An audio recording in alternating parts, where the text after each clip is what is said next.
Hello students, myself Pradeep Saini, your physics tutor. Welcome to Swarnim Career Institute, rings.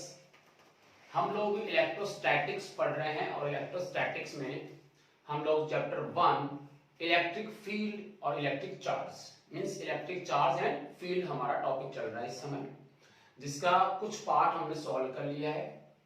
अब उसी chapter को आप आगे बढ़ा लीजिए या फिर चैप्टर नंबर 2 बोल दीजिए, वो हमारे पे डिपेंड है। मैं इसको ही चैप्टर नंबर 1 मान रहा हूं और चैप्टर 1 को ही मैं जो है और आगे इसको लेके जा रहा हूं। इलेक्ट्रोस्टैटिक्स में मैं 2 चैप्टर बनाने वाला हूं, जिसमें पहला चैप्टर जो आप पढ़ रहे हैं इस समय इलेक्ट्रिक फील्ड एंड चार्ज वाला, एक तो ये रहेगा, और सेकंड चैप्टर जो रहेगा वो रहेगा इलेक्ट्रिक पोटेंशियल एंड कैपेसिटर। उसको मैं सेकंड लेक्चर में जो है सेकंड चैप्टर बनाने वाला हूं। सो इलेक्ट्रोस्टैटिक्स में हम 2 चैप्टर को स्टडी करने वाले हैं। वैसे बेसिकली ये 4 पार्ट होते हैं, 4 को मैंने 2 में कन्वर्ट किया है। अब हम बात करें आज के हमारे टॉपिक की, तो ये जो टॉपिक है वो बहुत ही इंपॉर्टेंट टॉपिक होने वाला है। इसका कारण ये है कि तो बोर्ड वाले जो बच्चे हैं उनके इस टॉपिक से डेरिवेशन आते हैं, ठीक है। दूसरा जेई के लिए बात कर लो, नीट के लिए बात कर लो, आईआईटी के बात कर लो। आज का जो टॉपिक है वो बहुत इंपॉर्टेंट होने वाला है, इसलिए वीडियो को बिल्कुल भी स्किप ना करें। हर टॉपिक का कंसेप्ट में क्लैरिटी लाने की कोशिश करें, कॉन्सेप्ट को समझें कि एक्चुअल में हो क्या रहा है, उस चीज को हमें समझना बहुत ही जरूरी है। तो आज का हमारा टॉपिक रहेगा electric flux and Gauss law. तो ये जो टॉपिक हम स्टार्ट करने जा रहे हैं that is electric flux. Electric flux को हम लोग हिंदी में बोलते हैं विद्युत फ्लक्स, और इसको हम बोलते हैं गाउस का नियम। गाउस का नियम, विद्युत फ्लक्स व गाउस का नियम, ये 2 हम लोगों को पढ़ने हैं। और आने वाले सभी वीडियोस, लगभग 4, 5, 6 वीडियोस जो आने वाले हैं वो सब इन्हीं 2 टॉपिक्स पे डिपेंड है। इसलिए बोलता हूं कि ये दोनों टॉपिक्स बहुत ही इंपॉर्टेंट हो जाते हैं आपके लिए। क्लियर है? तो शुरू करते हैं इलेक्ट्रिक फ्लक्स। तो देखो, इलेक्ट्रिक फ्लक्स को समझने से पहले कुछ छोटी छोटी लेकिन मोटी मोटी मैं आपको बातें बताता हूं। सबसे पहले आपको समझना पड़ेगा कि एरिया क्या होता है। एरिया, तो एरिया सब जानते हैं, बोले सर हम एरिया सब जानते हैं, 10th क्लास में आपने पढ़ा कि एरिया हम कैसे निकालते हैं, ठीक है। बट हम लोग यहां एरिया वेक्टर पढ़ने वाले हैं। क्या पढ़ने वाले हैं? एरिया वेक्टर, क्षेत्रफल सदिश। क्षेत्रफल सदिश एरिया वेक्टर क्या होता है, इसको देखो आप समझो। हमारे पास मान लीजिए ये एक स्क्वायर है जिसकी साइड क्या है? ए। क्लियर है? 10th क्लास में आपने क्या पढ़ा?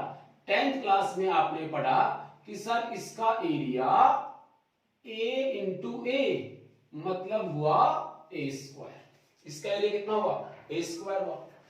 अच्छा भाई, अब ये जो एरिया है, ये जो आपका ए स्क्वायर है, ये बेसिकली है एक्चुअल में क्या? मैग्नीट्यूड। क्या है ये? मैग्नीट्यूड। और एरिया वेक्टर एक वेक्टर क्वांटिटी होती है। एरिया वेक्टर क्या होता है? एक वेक्टर क्वांटिटी होती है, और उस वेक्टर क्वांटिटी का जो है कोई ना कोई डायरेक्शन होता है। क्या होता है? Direction. A into A this area, right. इस एरिया का मैग्नीट्यूड कितना हुआ? ए स्क्वायर। बट हम लोग क्लास 11th में या फिर क्लास 12th में जब हम पढ़ रहे होंगे उस समय हम इस एरिया को हमेशा क्या बोलेंगे? Area vector. क्या बोलेंगे इसको? Area vector. वेक्टर का मतलब आपके पास उसका डायरेक्शन होगा और आपके पास उसका मैग्नीट्यूड होगा। तो जो 10th क्लास में आप पढ़ते थे that is a square which is magnitude. अब बात करते हैं किसकी? डायरेक्शन की। एक्चुअल में कि डायरेक्शन जो है एरिया वेक्टर की वो हमेशा परपेंडिकुलर टू द सरफेस होता है। परपेंडिकुलर टू द सरफेस क्या मतलब हुआ? देखो, ये आपके पास एक एरिया है, दिस वन। सपोज इसकी साइड ए है, इस ठीक है, ये सरफेस है। अब हमने कहा इसका एरिया का मैग्नीट्यूड बताओ, तो आपने कहा सर इसका मैग्नीट्यूड होगा a स्क्वायर, ये इसका एरिया बन गया। बट हमने कहा कि एरिया कैसी क्वांटिटी है, वेक्टर क्वांटिटी है, तो वेक्टर क्वांटिटी में क्या होना चाहिए, डायरेक्शन। और इस एरिया वेक्टर की डायरेक्शन हमेशा होती है perpendicular to the surface, perpendicular to the surface, this is area vector. A vector बोल सकते हैं इसको, एस वेक्टर बोल सकते हैं, या मैं कोई छोटा सा यहां सेगमेंट लेता हूं तो डेल्टा ए या डेल्टा एस बोला जा सकता है। तो एक area vector is always perpendicular to the surface, मतलब इसको हम कह सकते हैं नॉर्मल। क्या कह सकते हैं इसको, नॉर्मल।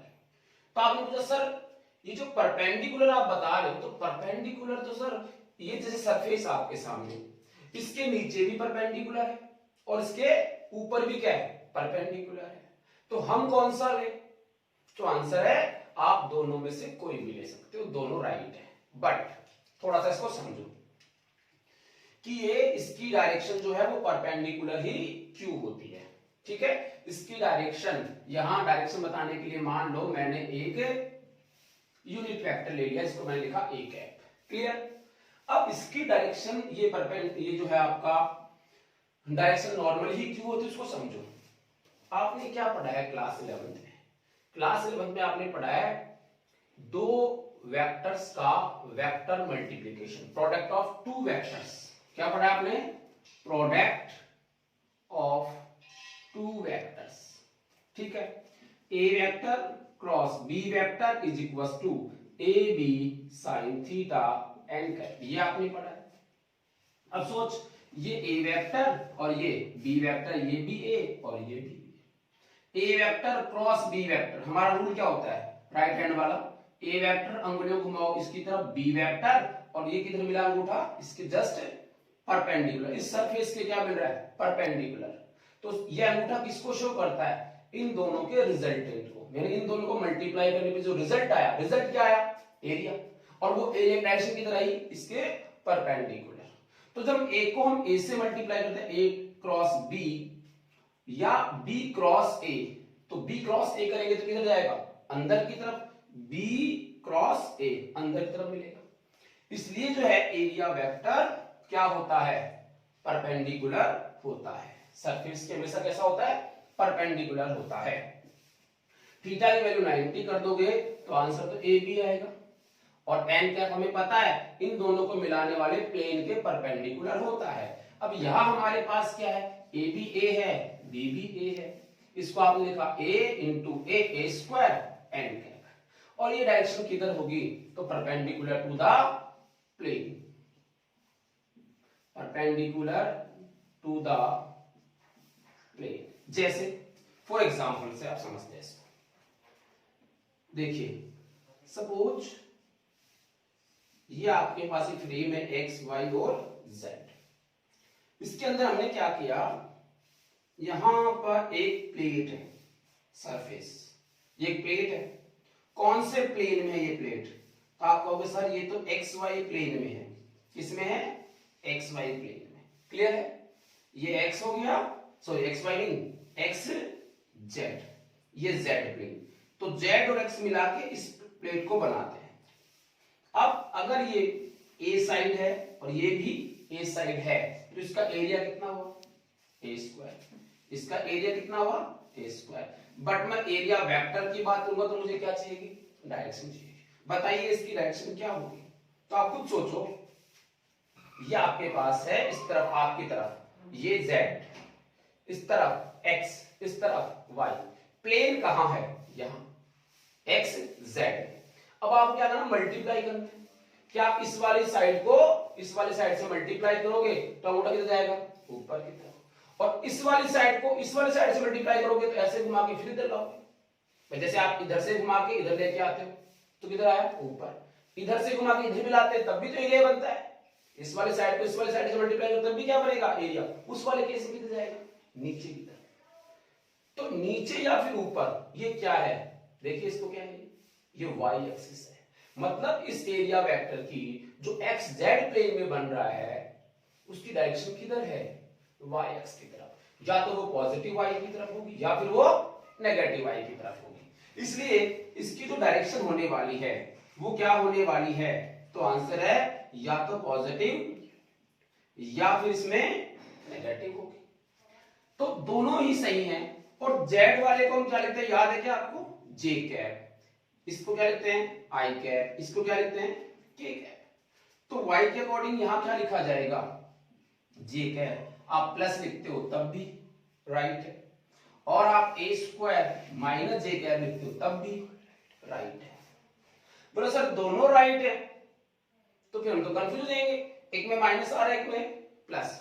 तो हम हमारी सहूलियत के लिए पॉजिटिव को प्रीफर करते हैं। पॉजिटिव को क्या करते हैं, प्रीफर करते हैं।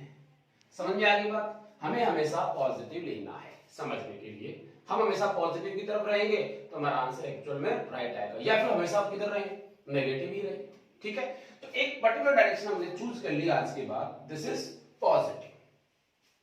क्लियर है, दिस इज एरिया वेक्टर। ये जो आप एरिया वेक्टर देख रहे हैं एक्चुअल में इस सरफेस को आप ढंग से देखें तो y और z दोनों मिलके बनाते हैं दोनों एक्सिस। इसका मतलब एक प्लेन हो गया, क्या हो गया, प्लेन। तो इस सरफेस को हम बोलते हैं 2D सरफेस।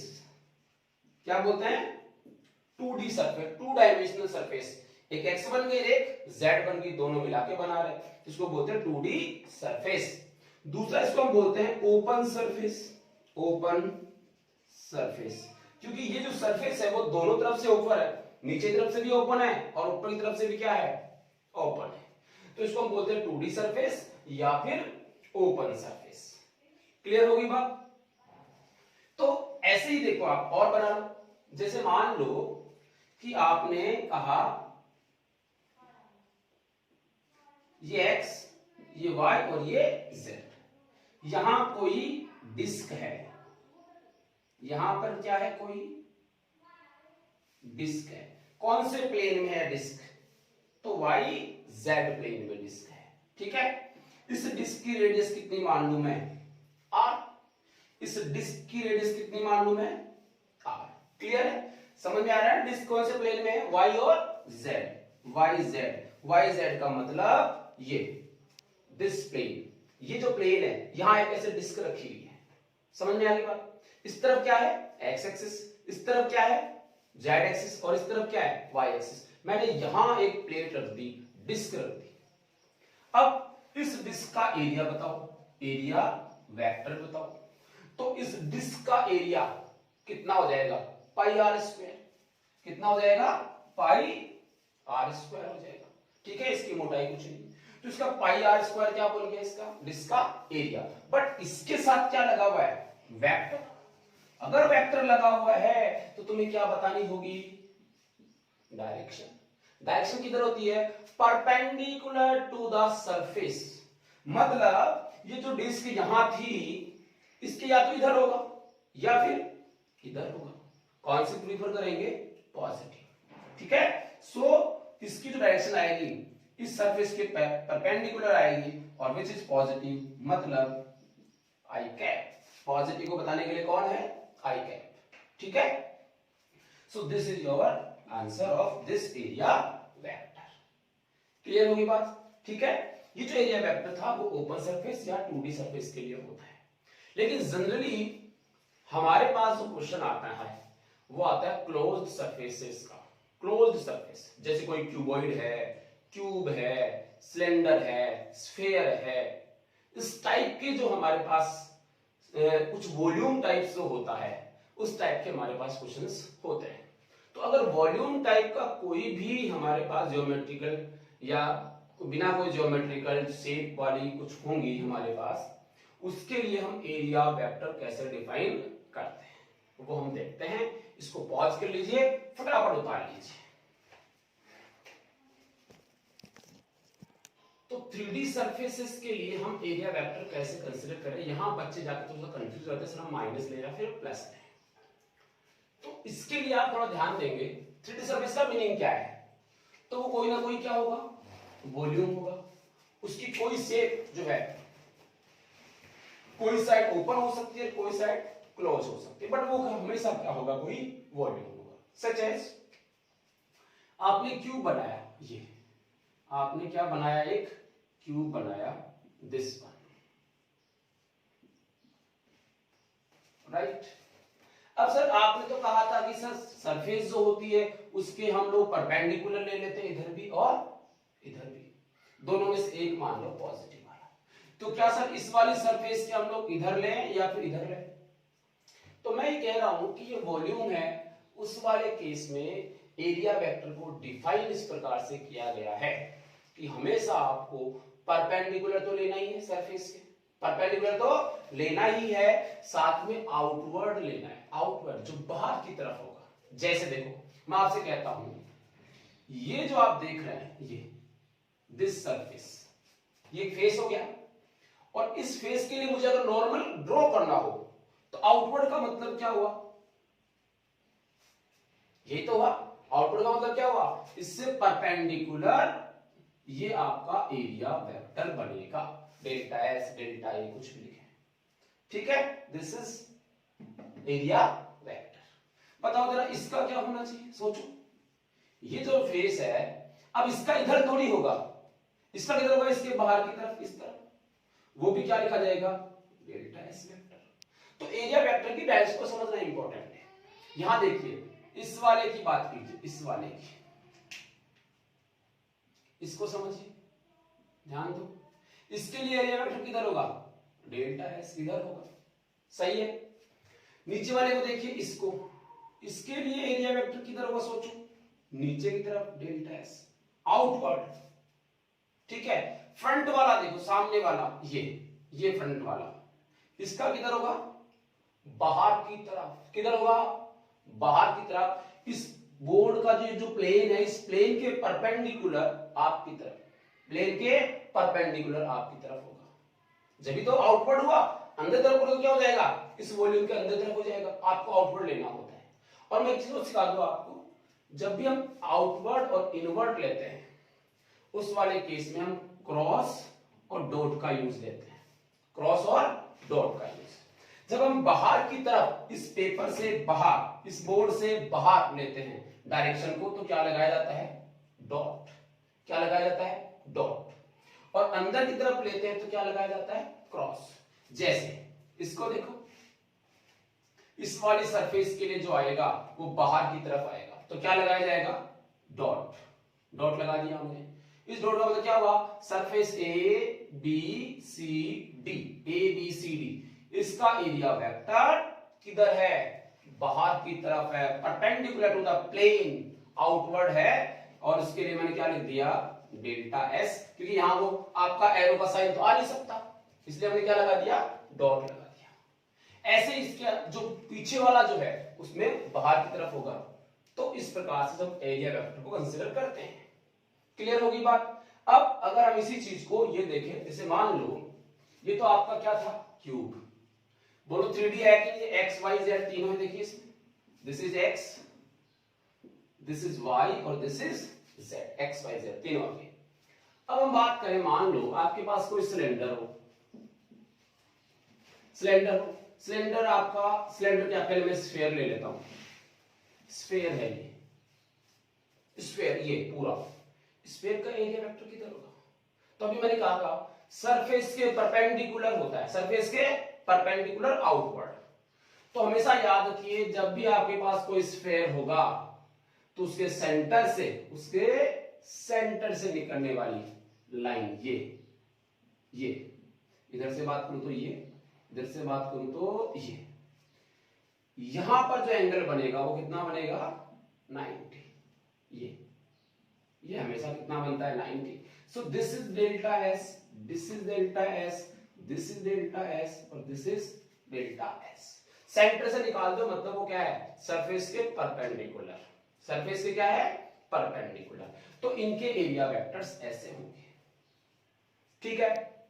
मान लो सिलेंडर की बात करते हैं, सिलेंडर आपके पास, सिलेंडर कैसे, ये सिलेंडर है, दिस वन, कितनी शेप्स हैं इसके अंदर, देखो, एक तो आपका ये है, दिस इज एक ये है 2 और एक है ये वाली सरफेस।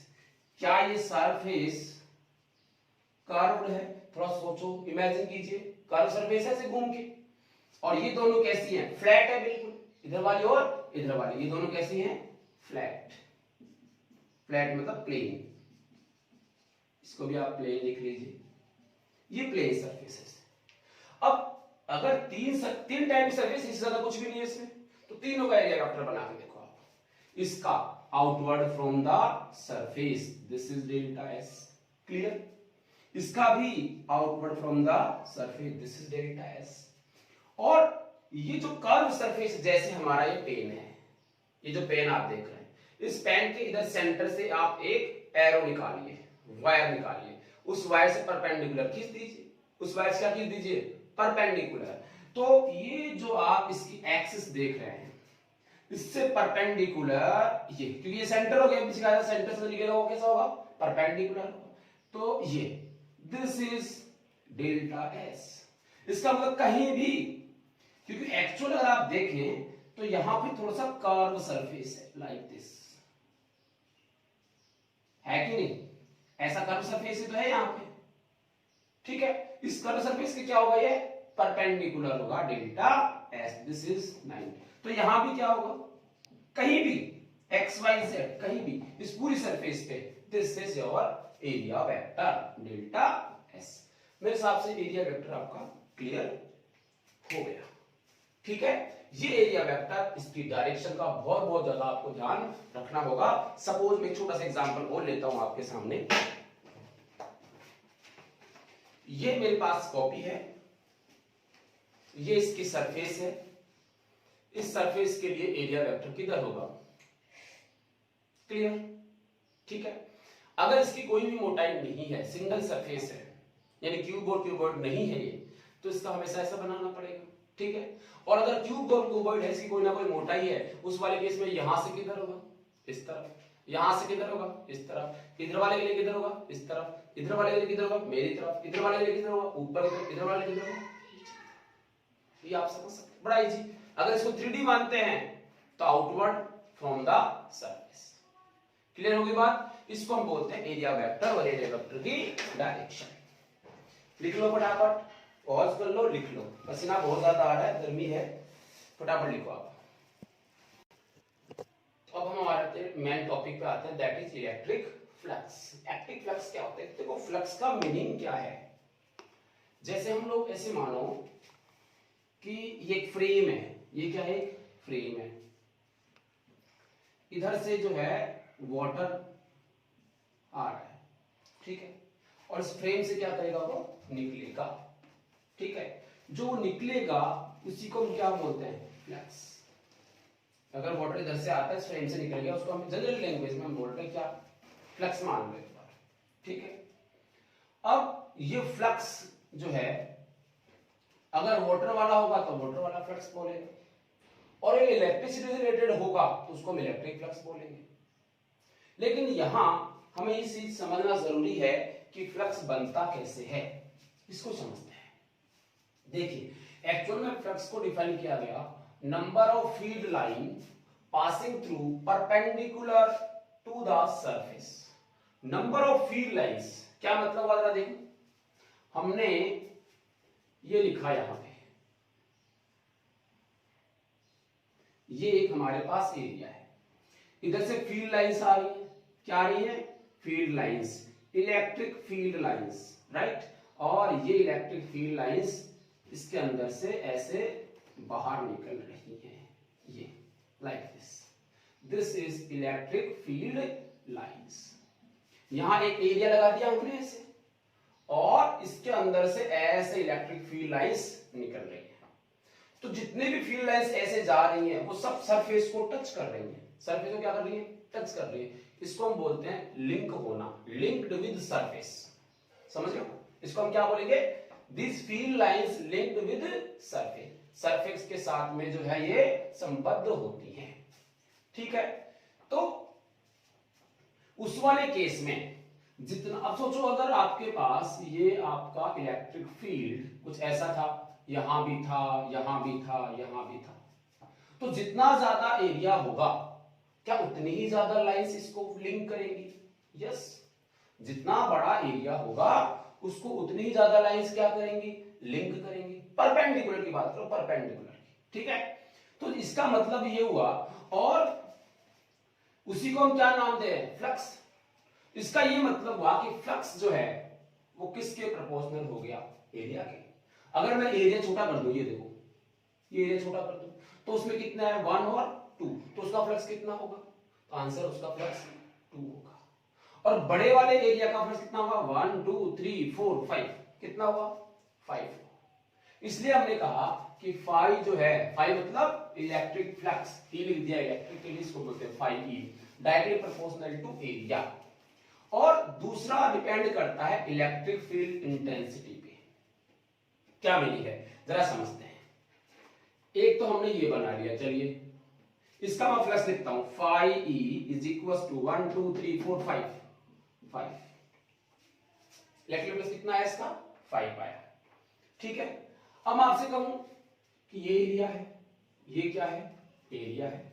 इसमें जो है कुछ ऐसे 1 2 3, इसका फाई कितना है? इसका फाई 3, इसका फाई कितना है? 3। तो इसके परपेंडिकुलर 3 लाइंस आ रहे, तो इसका फ्लक्स कितना हुआ? 3 हुआ। तो एक बात तो क्लियर हो गई कि ये छोटा है तो इसमें 3 आई, ये बड़ा था इसमें 5 आई, तो ये इसके प्रोपोर्शनल हुआ। दूसरी चीज और है, सोचो इसी को अगर हम समझे कि हमारे पास ये एरिया उतना का उतना ही है जितना हमने यहां लिया है, बट यहां जो इलेक्ट्रिक फील्ड है, यहां जो इलेक्ट्रिक फील्ड है दिस वन, ये जो इलेक्ट्रिक फ्लक्स फील्ड है ये दिस वन, ठीक है। इसको आप ये समझो, इसको आप ये देखिए 1 2 3 4 5 6, 1 2 3 4 5, समझ लो। तो यहां पे उसी एरिया में नंबर ऑफ लाइंस क्या हो गई? इंक्रीज। नंबर ऑफ लाइंस क्या हो गई? इंक्रीज। तो यहां पे इलेक्ट्रिक फील्ड की जो डेंसिटी है वो क्या है? मोर है। डेंसिटी क्या है? मोर है। तो जितनी ज्यादा इलेक्ट्रिक फील्ड लाइंस इससे लिंक हो रही, उसी का तो नाम क्या दे रहे हैं हम लोग? फ्लक्स। इसका मतलब इसका जो फ्लक्स है वो कितना है? 6। ये किसके कारण हुआ? डेंसिटी के कारण। तो इसका मतलब इंटेंसिटी अगर ज्यादा है, डेंसिटी ज्यादा है, तो फ्लक्स भी क्या होगा? ज्यादा होगा। फ्लक्स भी क्या होगा? ज्यादा होगा, ठीक है। तो हमने कहा कि फ्लक्स जो है वो एरिया के भी प्रोपोर्शनल होता है, और फ्लक्स जो है वो ई के भी प्रोपोर्शनल होता है। मतलब हम ये लिख सकते हैं कि phi is equal to A, phi directly proportional to A into E, ये हम कह सकते हैं जनरली, ठीक है। अब बात करते हैं हम लोग फ्लक्स की। तो फ्लक्स में परपेंडिकुलर चीज हमें समझ में आ गई। अब मैं इसके कुछ डेफिनेशन की बात करता हूं कि हम लोग इसको डिफाइन कैसे करें, इसको हम लोग डिफाइन कैसे करें। तो क्वेश्चन है आपके सामने। क्वेश्चन ये है कि मान लीजिए ये एक सरफेस है, तिरछी बना दी मैंने, ठीक है। अगर ये सरफेस है और इस सरफेस का एरिया वेक्टर किधर होगा सोचो, तो आंसर है इसका एरिया वेक्टर इस सरफेस के क्या होगा? Perpendicular. This is your area vector. छोटा सा कोई सरफेस ले लिया, उसका छोटा सा लिखते हैं, और बड़े के लिए पूरा लिख देंगे, दिस इज एरिया वेक्टर। और मान लो इलेक्ट्रिक फील्ड इस डायरेक्शन में है, समझ आया? इलेक्ट्रिक फील्ड इस डायरेक्शन में, और ये किधर है? इस तरफ। ये एंगल जरा देखिए कितना आ रहा है? थीटा। कितना आ रहा है? थीटा। अब मैं तुमसे कहूं कि फ्लक्स कितना होगा, फ्लक्स कितना होगा, इस सरफेस से लिंक होने वाला फ्लक्स कितना होगा, तो आपका जवाब क्या होगा? सोचो, क्या आपका जवाब ये होगा डेल्टा एस इंटू ई? तो हम ये बोलेंगे नहीं। तो इसका फ्लक्स क्या होना चाहिए आपके अकॉर्डिंग? अब आपके दिमाग में आ रहा है sir E into delta S, E into delta S. But मैं आपको बता दूं, इस बात को ध्यान रखिए, perpendicular to the surface field lines कौन सी लेनी होती है? जो परपेंडिकुलर होती है किसके? सरफेस के। यहां देखिए, यहां देखिए, क्या ये इलेक्ट्रिक फील्ड इस सरफेस के परपेंडिकुलर है? नहीं, इस सरफेस के परपेंडिकुलर नहीं है। कैसे नहीं है इसको आप समझ लीजिए, थोड़ा सा आप प्रैक्टिकली देखिए इस चीज को कि अगर ये एक सरफेस है, ये एक सरफेस है और अगर कोई फील्ड लाइंस ऐसे जा रही है तो परपेंडिकुलर है, ये फील्ड लाइंस तो क्या होंगी? परपेंडिकुलर है। बट अगर फील्ड लाइंस ऐसे तिरछी आ रही है तो यहां जो एंगल बनेगा क्या वो 90 है? नहीं, तो हम लोग ये बोलेंगे कि वो परपेंडिकुलर नहीं है। और अगर ये परपेंडिकुलर नहीं है और हमें हमेशा कौन सा लेना होता है? परपेंडिकुलर लेना होता है, तो ध्यान दीजिएगा इस ई वेक्टर का ये कंपोनेंट परपेंडिकुलर होगा। सरफेस के परपेंडिकुलर कौन होगा? जो डेल्टा एस के पैरेलल होगा, क्यों डेल्टा एस खुद किसके परपेंडिकुलर है? सरफेस के। तो इस इलेक्ट्रिक फील्ड का ये वाला कंपोनेंट जिधर थीटा है वो क्या बनेगा? E cos theta. क्या बनेगा? E cos theta. इसका कंपोनेंट बना लिया हमने। और इसका ये वाला कंपोनेंट क्या बनेगा? ई साइन थीटा। क्या बनेगा? ई साइन थीटा। तो आप देखेंगे यहां पे कि यहां जो फ्लक्स आएगा उस डेफिनेशन के अकॉर्डिंग तो वो आएगा आपका phi E is equal to E delta S cos theta. E delta S cos theta. समझ आ गया? तो E into delta S cos theta जो है आपका इसका डेफिनेशन बन गया। अगर ये डेफिनेशन बन गया तो कुछ याद आ रहा है? ई डेल्टा एस कॉस थीटा लिखा हुआ है। क्या जानते हो डॉट प्रोडक्ट? डॉट प्रोडक्ट हम जानते हैं डॉट प्रोडक्ट क्या होता है, तो हम इसको लिख सकते हैं phi E is equal to E into delta S. Clear है? लिख लो फटाफट। तो phi E is equal to E dot delta S, ये क्या बन गया? Dot product. तो बताइए इलेक्ट्रिक फील्ड की अब डेफिनेशन क्या बन जाएगी? एक तो ये है आपके पास और दूसरा यहां से क्या बन जाएगा? यहां से जो बनेगा वो बनेगा it is defined as dot product of electric field intensity and area vector. विद्युत क्षेत्र और क्षेत्रफल सदिश के अदिश गुणनफल को क्या कहते हैं? Phi E, electric flux. तो आप इसको उतार लो, ठीक है? और मैं इधर मिटा रहा हूं उसको, पॉज करके आप उतार लेना, पीछे कर लें इसको अगर, ठीक है? मैं इसका आगे लिखता हूं। देखिए तो इसकी डेफिनेशन क्या बनी? इसकी डेफिनेशन बनी इट इज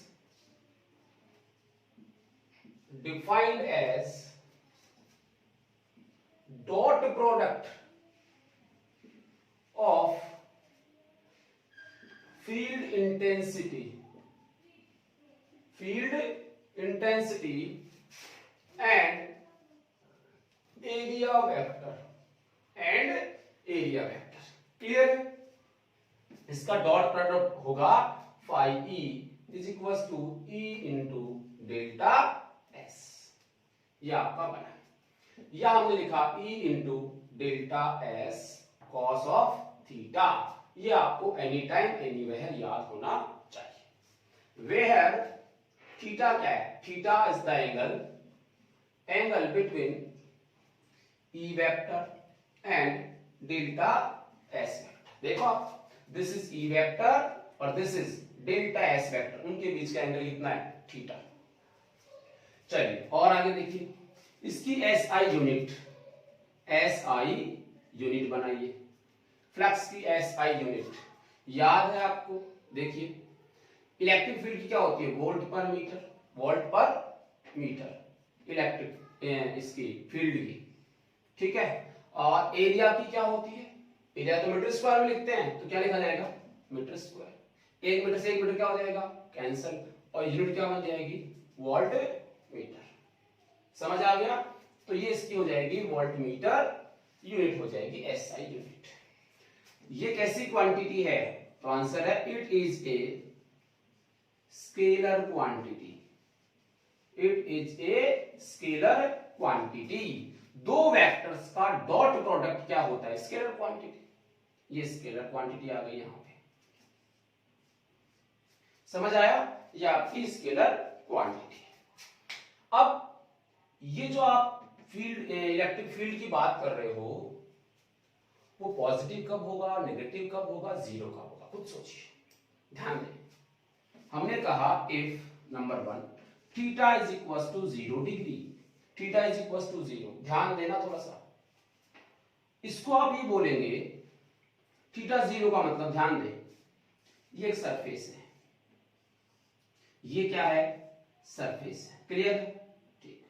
ये सरफेस इस प्लेन में ही है, इस बोर्ड वाले प्लेन में ऐसे कैसे रखी हुई है, ठीक है, और इसी प्लेन में ऐसे मान लो इलेक्ट्रिक फील्ड है, ऐसे क्या मान लो, इलेक्ट्रिक फील्ड है इस वाले केस में। अब अगर आप यहां देखते हो तो थीटा 90 है, आपको क्या लगता है 0 है, सोचो, ये क्या है 90, इसको 0 नहीं कह सकते, क्योंकि एरिया वेक्टर कैसा होगा इसके, परपेंडिकुलर, और इलेक्ट्रिक फील्ड कैसा है, ऐसे, इन दोनों के बीच में एंगल कितना है 90।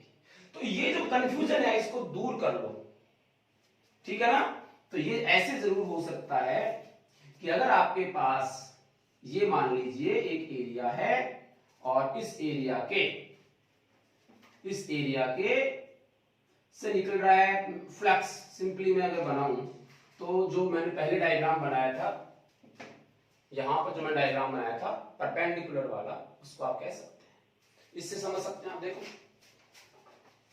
ये है, मान लीजिए इस तरफ है इलेक्ट्रिक फील्ड, किस तरफ, इस तरफ इलेक्ट्रिक फील्ड है, क्लियर।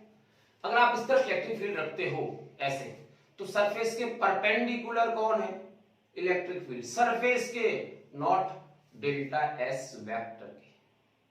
डेल्टा एस वेक्टर किधर आएगा, सोचो, ये क्या ये इलेक्ट्रिक फील्ड के पैरेलल हो गया, यस, तो 0 हुआ। हमें क्या लगता है, परपेंडिकुलर है, यस या नो, हमें क्या लगता है, परपेंडिकुलर है, बल्कि एक्चुअल में क्या है 0। इसीलिए पूरा का पूरा लिंक, अधिक से अधिक जो फील्ड लाइंस है वो इसको लिंक करेंगी, इसको क्या करेंगी, लिंक करेंगी। इसलिए अगर थीटा 0 होता है तो एक तरफ से एंटर करा, दूसरी तरफ से निकल गया।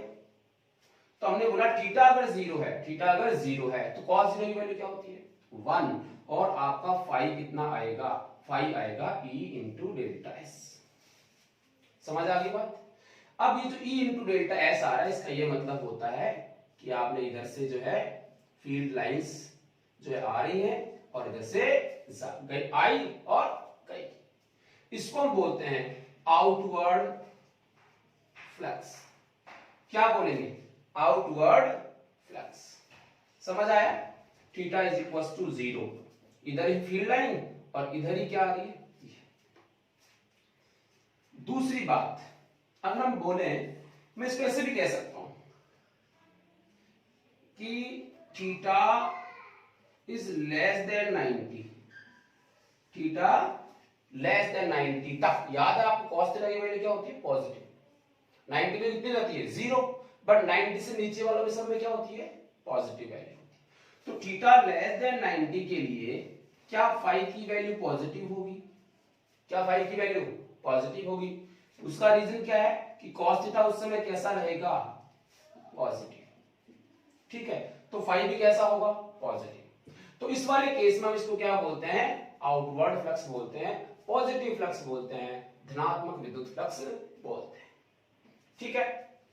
Number 2, if theta is equal to 180, theta is equal to 180, theta is equal to 180 का मीनिंग ये होता है कि यहां पर इन दोनों के बीच में 180 का हुआ, और cos 180 कितना होता है, cos पाई कितना होता है -1, तो cos पाई यानी E into delta S into -1, तो आंसर कितना है माइनस के E इंटू डेल्टा एस 180, यानी 90 से लेके 90 से ज्यादा से लेके 180 तक हम बात करें तो थीटा हमने लिखा greater than 90, theta greater than 90 के लिए फ्लक्स कैसा होता है, नेगेटिव, फ्लक्स कैसा होता है, नेगेटिव, नेगेटिव।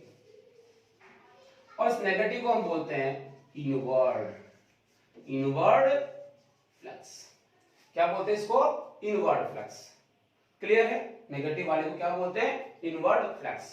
जैसे कोई सरफेस ऐसे आई, फील्ड लाइंस इधर से आई और इसके क्रॉस करके आगे चली गई, तो इससे जो फ्लक्स निकलेगा उसको क्या बोला जाएगा, पॉजिटिव फ्लक्स, ठीक है, ठीक है ना। और कोई फील्ड लाइंस इधर से आई और इससे निकली मतलब बाहर निकली, इसके एंटर करे, उस वाले केस में क्या बोलेंगे? नेगेटिव फ्लक्स बोलेंगे। ठीक है ना? तो फिर जीरो कब होगा? Number 3, theta is equal to कितना होना चाहिए? 90। और थीटा 90 कब होगा? जरा ध्यान देना, ये जो सरफेस है आपकी, ये जो सरफेस है ये है ऐसे आपकी तरफ ऐसे, और इलेक्ट्रिक फील्ड किधर है? इस तरफ। तो इसका एरिया वेक्टर कितना होगा? इसके परपेंडिकुलर आपकी तरफ। दिस इज एरिया वेक्टर और दिस इज ई वेक्टर। इन दोनों के बीच में एंगल कितना है? 90। तो आप खुद सोचो ना, अगर ऐसा होगा तो उस वाले केस में जितने भी लाइंस आएंगी क्या वो इसको लिंक करेंगी? नहीं करेंगी, क्योंकि इसको तो बहुत पतली मान रहे हैं ना, कुछ भी लिंक नहीं होगा। कुछ भी लिंक नहीं होगा तो जीरो लिंक होगा। जीरो लिंक होगा मतलब फ्लक्स कितना होगा? जीरो। और जीरो आना चाहिए अगर ऐसा होगा। अरे मैं ऐसे रखूंगा तो पानी पूरा निकलेगा ना, ऐसे करूंगा तो इसमें से कोई पानी नहीं निकलेगा, वही वाली बात। तो हम लोग इसको ऐसे रखेंगे उस वाले केस में, दिस इज डेल्टा एस और दिस इज ई। तो दोनों के बीच का एंगल कितना हुआ? 90। कितना हुआ? 90। क्या इस वाले केस के अंदर इधर से कोई भी फ्लक्स होगा? कोई फ्लक्स लिंक नहीं होगा। इसको आप छोड़ना, ये मोटाई नहीं है। ठीक है ना? तो कोई फ्लक्स लिंक नहीं होगा, तो जीरो फ्लक्स हुआ। क्या जीरो आ रहा है हमारे इसके अकॉर्डिंग? तो आंसर आ रहा है, इसके अकॉर्डिंग हमारा जीरो आ रहा है। देखो कैसे, थीटा 90 का मतलब हुआ cos 90 की वैल्यू कितनी होगी? 0। तो आपका फ्लक्स फाई ई कितना आएगा? 0। सही है, हमारे डायग्राम के अकॉर्डिंग, हमने जब प्रैक्टिकल करके देखा उसके अकॉर्डिंग ये 0 आता है। तो जीरो फ्लक्स, पॉजिटिव फ्लक्स और नेगेटिव फ्लक्स। क्लियर होगी बात? तो इस टाइप से आप फ्लक्स की मेन जो definition E into delta S रखोगे। मैं डेल्टा एस क्यों लेता हूं उसका मीनिंग समझाता हूं आपको। एक्चुअल में क्या होगा, जब आप इसको लिखोगे E इंटू डेल्टा एस को जब आप लिखोगे तो आपको थीटा की जरूरत पड़ेगी। सही है? अब थीटा की अगर आपको जरूरत पड़ती है तो इनके बीच में जो थीटा है वो तो कम से कम कांस्टेंट होना चाहिए। 0 है, 60 है, कितना भी है वो वैल्यू यहां रखी जाएगी। लेकिन अगर एक बहुत बड़ी सरफेस हो और उसमें थीटा की वैल्यू अलग अलग हो तो एक साथ आप इसको यूज नहीं कर सकते हो। तो पहले एक सेगमेंट लेना होता है, वो सेगमेंट मैंने यहां लिया डेल्टा एस, और उस सेगमेंट के थ्रू जो इसको सॉल्व किया जाता है। खैर अभी इसके एग्जांपल्स करेंगे, आपको ये चीज क्लियर हो जाएगी। ठीक है ना? कोई प्रॉब्लम हो तो मुझे कमेंट में जरूर लिखना। ठीक है? सो this is your electric flux. अब इसके कुछ क्वेश्चंस के थ्रू हम इस चीज को क्लियर कर लेते हैं। ठीक है? ये तो आपको याद रखनी है सब चीजें। अब क्वेश्चन के थ्रू क्या करते हैं, इसको क्लियर करते हैं। तो इलेक्ट्रिक फ्लक्स जो है वो आपका ये टॉपिक रहेगा। ये इसका आपको ढंग से एक एक बार जब आप इसको कॉपी में लिख रहे होते हैं उसमें हर चीज को सोच के समझ के, थोड़ा सा इमेजिन ज्यादा है इस टॉपिक के अंदर, इसलिए आप इमेजिन ज्यादा से ज्यादा करेंगे, आपको समझना होगा चीजों के लिए। अब इन सबको क्लियर करने के लिए अगला जो नेक्स्ट वीडियो आपके सामने होगा वो कंप्लीटली न्यूमेरिकल बेस्ड होगा। यानी इसके ऊपर हम न्यूमेरिकल से इस पूरे कंसेप्ट में कोई भी डाउट नहीं हो ऐसा हम करने वाले हैं। उसमें हम लोग पढ़ने वाले हैं electric flux and Gauss law, केवल गॉस लॉ। ठीक है? ये दोनों हम पढ़ेंगे और उनसे आए हुए जेईई के क्वेश्चन या नीट के क्वेश्चन हम सॉल्व करने की कोशिश करेंगे। उसके बाद पढ़ेंगे application of Gauss law. Thank you.